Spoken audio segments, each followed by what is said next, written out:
In this tutorial, I'll walk you through the steps to highlight text in After Effects. Let's get started. First, make sure you have the image or video with the text you want to highlight already in your timeline. Drag the picture or video layer onto the timeline so that it's ready to work with. Next, go up to the toolbar and select the Rectangle tool. Draw a rectangle over the text that you want to highlight. Make sure the rectangle is slightly bigger than the text to cover it completely. Now, we need to set up the animation so it flows from left to right. To do this, select the rectangle layer and change the anchor point to the left side of the rectangle.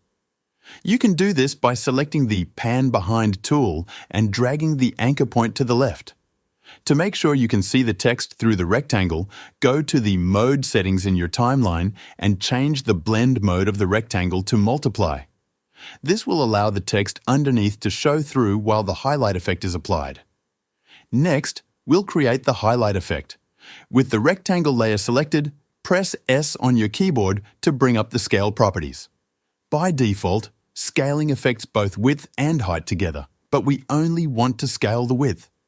So, click the chain icon next to the scale values to unlink the dimensions. Now, set up the animation. Click the stopwatch icon next to Scale to create your first keyframe. Set the first dimension, which controls the width, to 0.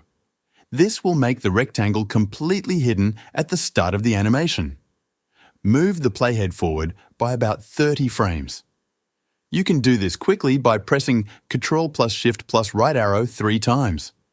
At this point, create a new keyframe and set the first dimension back to 100. This will stretch the rectangle from left to right, creating the highlight effect.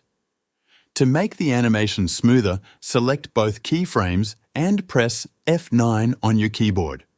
This applies easy ease to the keyframes, which makes the animation more natural. For an even smoother effect, go to the Graph Editor. Here, you can adjust the speed of the animation by editing the curve of the graph. Follow the curve shown in the video or adjust it to your preference. Once you've done that, play back your video to see the highlight effect in action. And that's it. You've successfully created a text highlight effect in After Effects.